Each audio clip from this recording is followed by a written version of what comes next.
ജോബിൻ്റെ പുസ്തകം അധ്യായം 8. ബിൽദാദിൻ്റെ പ്രസംഗം. ശൂഹ്യനായ ബിൽദാദു പറഞ്ഞു, നിന്റെ പ്രചണ്ഡ ഭാഷണത്തിന് അവസാനമില്ലേ?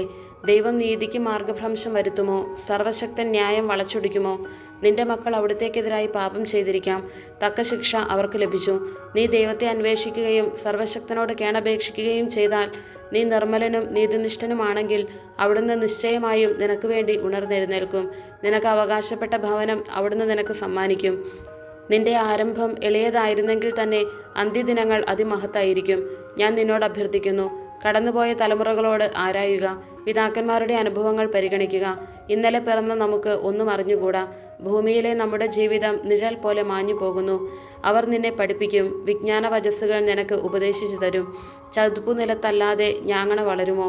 നനവ് കൂടാതെ പോട്ടപ്പുല്ല് വളരുമോ? തഴച്ചു വളരുമെങ്കിലും വെട്ടിയെടുക്കാതെ തന്നെ അവ മറ്റു ചെടികളേക്കാൾ വേഗത്തിൽ ഉണങ്ങിപ്പോകും. ദൈവത്തെ മറക്കുന്നവരുടെ പാതയും അങ്ങനെ തന്നെ. ദൈവഭക്തിയില്ലാത്തവൻ്റെ പ്രത്യാശ നശിക്കും. അവൻ്റെ ആത്മവിശ്വാസം തകർന്നു പോകുന്നു. അവൻ്റെ ശരണം ചിലന്തി വലയാണ്. അവൻ തൻ്റെ ഭവനത്തിന്മേൽ ചാരുന്നു, എന്നാൽ അത് ഉറച്ചു നിൽക്കുകയില്ല. അവൻ അതിന്മേൽ മുറുകെ പിടിക്കും, എന്നാൽ അത് നിലനിൽക്കുകയില്ല. അവൻ സൂര്യപ്രകാശത്തിൽ തഴച്ചു വളരുന്നു. അവൻ്റെ ശാഖകൾ തോട്ടത്തിൽ പടർന്ന് പന്തലിച്ചു നിൽക്കുന്നു. അവൻ്റെ വേരുകൾ കൽക്കൂനകളിൽ ചുറ്റി പടരുന്നു. അവൻ പാറകളുടെ ഇടയിൽ വളരുന്നു. അവിടെ നിന്ന് പിഴുതെടുത്താൽ ഞാൻ ഒരിക്കലും നിന്നെ കണ്ടിട്ടില്ല എന്ന് അത് പറയും. ഇത്രയേ ഉള്ളൂ അവൻ്റെ സന്തോഷം. അവിടെ വേറെ മുളകൾ പൊന്തി വരും. നിഷ്കളങ്കനെ ദൈവം ഉപേക്ഷിക്കുകയില്ല. തിന്മ പ്രവർത്തിക്കുന്നവനെ കൈപിടിച്ചു നടത്തുകയുമില്ല. അവിടുന്ന് നിന്റെ വാ പൊട്ടിച്ചിരി കൊണ്ടും നിന്റെ അധരം ജയാരവം കൊണ്ടും നിറയ്ക്കും. നിന്നെ വെറുക്കുന്നവരെ ലജ്ജ ആവരണം ചെയ്യും. ദുഷ്ടരുടെ കൂടാരങ്ങൾ നശിച്ചു പോകും. ജോബിൻ്റെ പുസ്തകം അധ്യായം 9. ജോബിൻ്റെ മറുപടി. ജോബ് പറഞ്ഞു, അത് അങ്ങനെ തന്നെ. ഒരുവന് ദൈവത്തിൻ്റെ മുൻപിൽ എങ്ങനെ നീതിമാനാകാൻ കഴിയും? ഒരുവൻ അവിടുത്തോട് വാഗ്വാദത്തിലേർപ്പെട്ടാൽ 1000-ൽ 1 തവണ പോലും അവിടുത്തോട് ഉത്തരം പറയാൻ കഴിയുകയില്ല. അവിടുന്ന് ജ്ഞാനിയും ബലിഷ്ഠനുമാണ്.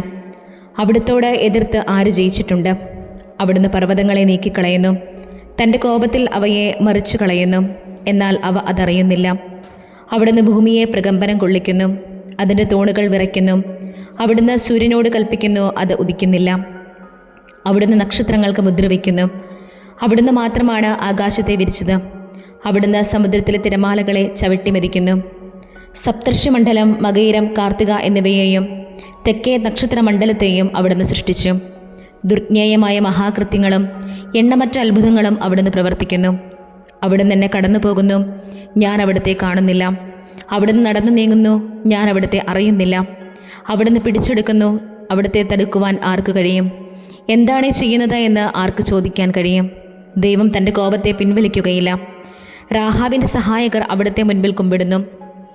അപ്പോൾ അവിടുത്തോട് ഉത്തരം പറയാൻ എനിക്കെങ്ങനെ വാക്ക് കിട്ടും? ഞാൻ നീതിമാനായിരുന്നാലും അവിടുത്തോട് മറുപടി പറയാൻ എനിക്ക് കഴിയുകയില്ല. എന്നെ കുറ്റം വിധിക്കുന്ന അവിടുത്തെ കരുണയ്ക്ക് വേണ്ടി ഞാൻ യാചിക്കണം. ഞാൻ വിളിച്ചപേക്ഷിച്ചിട്ട് അവിടുന്ന് ഉത്തരമരുളിയാലും അവിടുന്ന് എൻ്റെ ശബ്ദം ശ്രവിക്കുകയായിരുന്നുവെന്ന് ഞാൻ വിശ്വസിക്കുകയില്ല. എന്തെന്നാൽ കൊടുങ്കാറ്റയച്ച് അവിടുന്ന് എന്നെ തകർക്കുന്നു.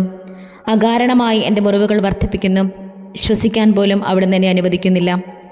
തിക്താനുഭവങ്ങൾ കൊണ്ട് അവിടുന്ന് എന്നെ നിറയ്ക്കുന്നു. ഇതൊരു ബലപരീക്ഷണമാണെങ്കിൽ അവിടുന്ന് തന്നെ വിജയിക്കും. ഇത് നീതിയുടെ കാര്യമാണെങ്കിൽ എൻ്റെ ന്യായവാദം കേൾക്കാൻ ആരവിടുത്തെ വിളിച്ചു വരുത്തും? ഞാൻ നിഷ്കളങ്കനായിരുന്നാലും എൻ്റെ വാ തന്നെ എനിക്ക് കുറ്റം വിധിക്കും. ഞാൻ കുറ്റമറ്റവനാണെങ്കിലും അവിടെ തന്നെ കുറ്റക്കാരനായി തെളിയിക്കും. ഞാൻ നിഷ്കളങ്കനാണ്. ഞാൻ എന്നെ തന്നെ പരിഗണിക്കുന്നില്ല. ഞാൻ എൻ്റെ ജീവനെ വെറുക്കുന്നു. എല്ലാം ഒന്നുപോലെയാണ്. അതിനാൽ ഞാൻ പറയുന്നു, അവിടുന്ന് നിഷ്കളങ്കനെയും ദുഷ്ടനെയും ഒന്നുപോലെ നശിപ്പിക്കുന്നു.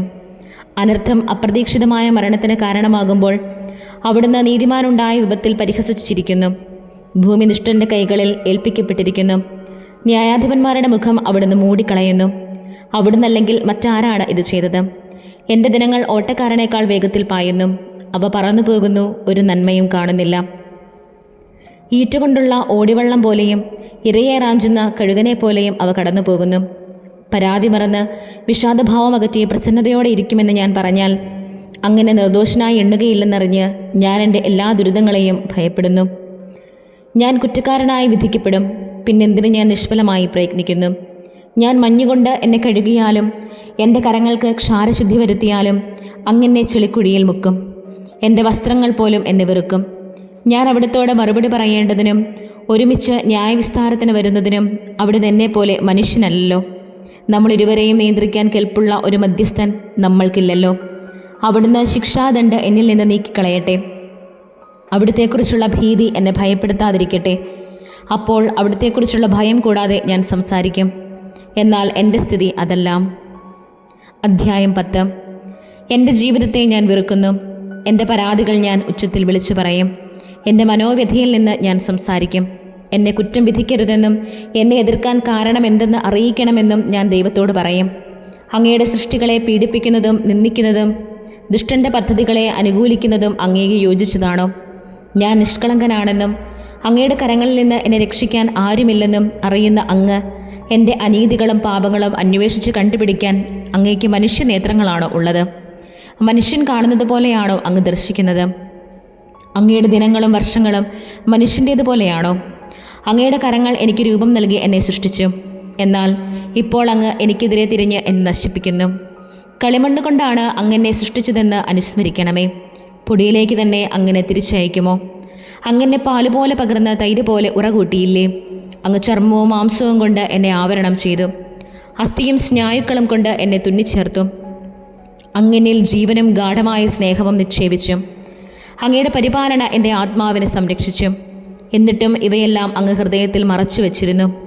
അങ്ങയുടെ ഉദ്ദേശ്യം ഇതായിരുന്നുവെന്ന് ഞാൻ മനസ്സിലാക്കുന്നു. ഞാൻ പാപം ചെയ്താൽ അങ്ങനെ ശ്രദ്ധിക്കുന്നു. എൻ്റെ അതിക്രമങ്ങൾക്ക് എന്നെ ശിക്ഷിക്കാതെ വിടുന്നുമില്ല. ഞാൻ ദുഷ്ടനാണെങ്കിൽ എനിക്ക് ദുരിതം. ഞാൻ നീതിമാനാണെങ്കിൽ എനിക്ക് ശിരസ്സുയർത്താൻ സാധിക്കുന്നില്ല. അവമാനബോധത്തോടെ ഞാൻ എൻ്റെ പീഡകളെ കാണുന്നു. ഞാൻ ശിരസ്സുയർത്തിയാൽ സിംഹത്തെപ്പോലെ അങ്ങനെ വേട്ടയാടും. വീണ്ടും അങ്ങ് എനിക്കെതിരായി അത്ഭുതങ്ങൾ പ്രവർത്തിക്കും. എനിക്കെതിരെ അങ്ങ് പുതിയ സാക്ഷികളെ അവതരിപ്പിക്കും. എൻ്റെ നേർക്കുള്ള പീഡനങ്ങൾ അങ്ങ് വർദ്ധിപ്പിക്കും. പുതിയ സൈന്യനിരയെ അങ്ങ് എനിക്കെതിരെ അണിനിരത്തും. അമ്മയുടെ ഉദരത്തിൽ നിന്ന് എന്തിന് അങ്ങനെ പുറത്തു കൊണ്ടുവന്നു? ജന്മം ലഭിക്കാത്തവനെ പോലെ അമ്മയുടെ ഉദരത്തിൽ നിന്ന് എന്നെ ശവക്കുഴിയിലേക്ക് കൊണ്ടുപോയിരുന്നെങ്കിൽ, ആരും എന്നെ കാണുന്നതിന് മുൻപ് ഞാൻ മരിച്ചിരുന്നെങ്കിൽ. അന്ധകാരാവൃതമായ സ്ഥലത്തേക്ക്, പ്രകാശം തമസ് പോലെയിരിക്കുന്ന അന്ധകാരത്തിൻ്റെയും ശൂന്യതയുടെയും ദേശത്തേക്ക് ഒരിക്കലും മടങ്ങി വരാത്ത വിധം ഞാൻ പോകുന്നതിന് മുൻപ് എന്നെ ഏകനായി വിടുക. ഞാൻ അല്പം ആശ്വാസം കണ്ടെത്തട്ടെ. എൻ്റെ ജീവിതകാലം ഹ്രസ്വമല്ലേ. അധ്യായം 11. സോഫാറിൻ്റെ പ്രഭാഷണം. നാമാത്യനായ സോഫാർ പറഞ്ഞു, അതിഭാഷണത്തിന് മറുപടി ലഭിക്കാതിരിക്കുമോ? ഏറെ പറഞ്ഞാൽ ന്യായീകരണമാകുമോ? നിന്റെ ജൽപ്പനം മനുഷ്യരെ നിശബ്ദരാക്കുമോ? നിന്റെ പരിഹാസത്തിന് ആരും നിന്നെ ലജ്ജിതനാക്കുകയില്ലേ? ഞാൻ പറയുന്നത് കളങ്കരഹിതമാണ്. ദൈവത്തിൻ്റെ ദൃഷ്ടിയിൽ ഞാൻ നിർമ്മലനാണ് എന്ന് നീ പറയുന്നു. ദൈവം അധരം തുറന്ന് നിന്നോട് സംസാരിക്കുകയും ദുർഗ്രഹമായ ജ്ഞാനത്തിൻ്റെ രഹസ്യങ്ങൾ നിന്നെ അറിയിക്കുകയും ചെയ്തിരുന്നെങ്കിൽ, നിന്റെ അകൃത്യങ്ങൾ അർഹിക്കുന്നതിനേക്കാൾ കുറച്ചു മാത്രമേ ദൈവം നിന്നിൽ നിന്ന് ഈടാക്കിയിട്ടുള്ളൂ എന്ന് മനസ്സിലാക്കുക. ദൈവത്തിൻ്റെ ദുരൂഹ രഹസ്യങ്ങൾ ഗ്രഹിക്കാൻ നിനക്ക് കഴിയുമോ? സർവശക്തൻ്റെ സീമ നിർണ്ണയിക്കാൻ നിനക്ക് സാധിക്കുമോ? അത് ആകാശത്തേക്കാൾ ഉന്നതമാണ്. നിനക്കെന്ത് ചെയ്യാൻ കഴിയും? അത് പാതാളത്തേക്കാൾ അഗാധമാണ്. നിനക്കെന്തു മനസ്സിലാക്കാൻ സാധിക്കും? അത് ഭൂമിയേക്കാൾ നീളമുള്ളതും സമുദ്രത്തേക്കാൾ വീതിയേറിയതുമാണ്. അവിടുന്ന് കടന്നു വന്ന് ബന്ധനത്തിലാക്കുകയും ന്യായവിധിക്ക് വിളിക്കുകയും ചെയ്താൽ ആർക്കവിടുത്തെ തടയാൻ കഴിയും?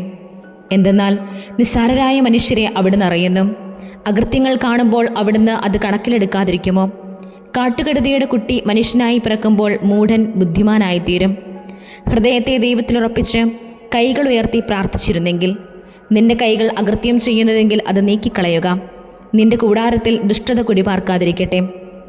അപ്പോൾ നിശ്ചയമായും കളങ്കരഹിതനായി നീ നിന്റെ മുഖമുയർത്തും. നീ സുരക്ഷിതനും നിർഭയനും ആയിരിക്കും. നിന്റെ ദുരിതങ്ങൾ നീ വിസ്മരിക്കും. ഒഴുകിപ്പോയ ജലം പോലെയേ നീ അതിനെ ഓർക്കുകയുള്ളൂ. നിന്റെ ജീവിതം മധ്യാഹ്നത്തേക്കാൾ പ്രകാശമേറിയതായിരിക്കും. അതിൻ്റെ ഇരുട്ട് പ്രഭാതം പോലെയായിരിക്കും. പ്രത്യാശയുള്ളതുകൊണ്ട് നിനക്ക് ആത്മവിശ്വാസം ഉണ്ടാകും. നീ സംരക്ഷിക്കപ്പെടുകയും സുരക്ഷിതനായി വിശ്രമിക്കുകയും ചെയ്യും. വിശ്രമിക്കുന്ന നിന്നെ ആരും ഭയപ്പെടുത്തുകയില്ല. അനേകർ നിന്റെ പ്രസാദം യാചിക്കും. ദുഷ്ടരുടെ കണ്ണുകൾ നിഷ്പ്രഭമാകും. രക്ഷാമാർഗങ്ങൾ അവർക്ക് ലഭിക്കുകയില്ല. മരണം മാത്രമാണ് അവർക്ക് പ്രത്യാശിക്കാനുള്ളത്. അധ്യായം 12. ജോബിൻ്റെ മറുപടി. ജോബ് പറഞ്ഞു, നിങ്ങളുടേത് ജനസ്വരമാണ്, സംശയമില്ല. നിങ്ങൾ മരിച്ചാൽ വിജ്ഞാനവും ഇല്ലാതാകും. എന്നാൽ നിങ്ങളെപ്പോലെ എനിക്കും ജ്ഞാനമുണ്ട്. ഞാൻ നിങ്ങളെക്കാൾ താഴെയല്ല. ഇതൊക്കെ ആർക്കാണ് അറിഞ്ഞുകൂടാത്തത്? ഞാൻ എൻ്റെ സ്നേഹിതന്മാർക്ക് പരിഹാസപാത്രമാണ്. ഞാൻ ദൈവത്തെ വിളിച്ചപേക്ഷിച്ചു, അവിടുന്ന് എനിക്ക് ഉത്തരമരുളി. ഞാൻ നിഷ്കളങ്കനും നീതിമാനുമാണ്, എന്നിട്ടും ഞാൻ പരിഹാസപാത്രമായി തീർന്നു. സ്വസ്ഥത അനുഭവിക്കുന്നവൻ നിർഭാഗ്യത്തെ അവജ്ഞയോടെ നോക്കുന്നു. കാലിടറുന്നവനെ അത് തള്ളിയിടുന്നു. കവർച്ചക്കാരുടെ കൂടാരങ്ങൾ സമാധാനപൂർണ്ണമാണ്. ദൈവം തങ്ങൾക്ക് അധീനനെന്ന് വിചാരിച്ച് അവിടുത്തെ പ്രകോപിപ്പിക്കുന്നവൻ സുരക്ഷിതനാണ്. വന്യമൃഗങ്ങളോട് ചോദിക്കുവിൻ, അവ നിങ്ങളെ പഠിപ്പിക്കും. ആകാശപ്പറവകളോട് ചോദിക്കുവിൻ, അവ നിങ്ങൾക്ക് പറഞ്ഞു തരും. ഭൂമിയിലെ സസ്യങ്ങളോട് ചോദിക്കുവിൻ, അവ നിങ്ങളെ ഉപദേശിക്കും. ആഴിയിലെ മത്സ്യങ്ങളും നിങ്ങളോട് പ്രഖ്യാപിക്കും. കർത്താവിൻ്റെ കരങ്ങളാണ് ഇവയെല്ലാം പ്രവർത്തിച്ചതെന്ന് അവയിലേതിനാണ് അറിഞ്ഞുകൂടാത്തതും. മാനവരാശിയുടെ ജീവശ്വാസവും സകല ജീവജാലങ്ങളുടെയും പ്രാണനും അവിടുത്തെ കരങ്ങളിലാണ്. നാവ് ഭക്ഷണത്തിൻ്റെ സ്വാദ് പരിശോധിക്കുന്നത് പോലെ ചെവി വാക്കുകളെ പരിശോധിക്കുകയില്ലേ? വൃദ്ധരിലാണ് വിജ്ഞാനം, വയോധികനിലാണ് വിവേകം. വിജ്ഞാനവും ശക്തിയും ദൈവത്തോടു കൂടെയാണ്. അവിടുത്തേക്ക് ആലോചനയും വിവേകവുമുണ്ട്. അവിടുന്ന് നശിപ്പിച്ചാൽ ആർക്കും പുനരുദ്ധരിക്കാൻ കഴിയുകയില്ല. അവിടുന്ന് ബന്ധിച്ചാൽ ആർക്കും മോചിപ്പിക്കാൻ കഴിയുകയില്ല. അവിടുന്ന് ജലത്തെ തടഞ്ഞു നിർത്തിയാൽ അത് വറ്റിപ്പോകുന്നു. അവിടുന്ന് അവയെ തുറന്നു വിടുമ്പോൾ അവ ഭൂമിയെ മൂടിക്കളയുന്നു. ശക്തിയും ജ്ഞാനവും അവിടുത്തോടു കൂടെയാണ്. വഞ്ചിതനും വഞ്ചകനും അവിടുത്തേക്ക് അധീനർ. അവിടുന്ന് ഉപദേഷ്ടാക്കളുടെ ജ്ഞാനം ഉരിഞ്ഞുകളയുന്നു. ന്യായാധിപന്മാരെ ഭോഷന്മാരാക്കുന്നു. രാജാക്കന്മാരുടെ അരപ്പട്ട അവിടുന്ന് അഴിക്കുകയും അവരെ കച്ചയുടുപ്പിക്കുകയും ചെയ്യുന്നു. അവിടുന്ന് പുരോഹിതന്മാരുടെ അങ്കി ഉരിഞ്ഞുകളയുന്നു. ശക്തരെ മറിച്ചിടുന്നു. അവിടുന്ന് വിദഗ്ധരായ ഉപദേഷ്ടാക്കളെ മൂകരാക്കുന്നു. അവിടുന്ന് വൃദ്ധരുടെ വിവേകം എടുത്തു കളയുന്നു. അവിടുന്ന് പ്രഭുക്കളുടെ മേൽ നിന്നു ചിരിയുകയും ശക്തരുടെ അരപ്പട്ട അയക്കുകയും ചെയ്യുന്നു. അന്ധകാരത്തിൽ ആണ്ട ആഴങ്ങളെ അവിടുന്ന് അനാവരണം ചെയ്യുന്നു. സാന്ദ്രമായ തപസ്സിനെ പ്രകാശത്തിലേക്ക് നയിക്കുന്നു. അവിടുന്ന് രാജ്യങ്ങളെ ബലപ്പെടുത്തുകയും നശിപ്പിക്കുകയും ചെയ്യുന്നു. അവിടുന്ന് അവയെ വിസ്തൃതമാക്കുകയും ഉപേക്ഷിക്കുകയും ചെയ്യുന്നു. അവിടുന്ന് ജനപ്രമാണികളുടെ വിവേകം എടുത്തുകളയും. വഴിയില്ലാത്ത വിജനതയിൽ അലയാൻ അവർക്ക് ഇടവരുത്തുകയും ചെയ്യുന്നു. അവർ വെളിച്ചമില്ലാതെ ഇരുട്ടിൽ തപ്പിത്തടയുന്നു. ഉന്മത്തനെ പോലെ കാലുറയ്ക്കാതെ നടക്കാൻ അവർക്ക് ഇടയാക്കുന്നു.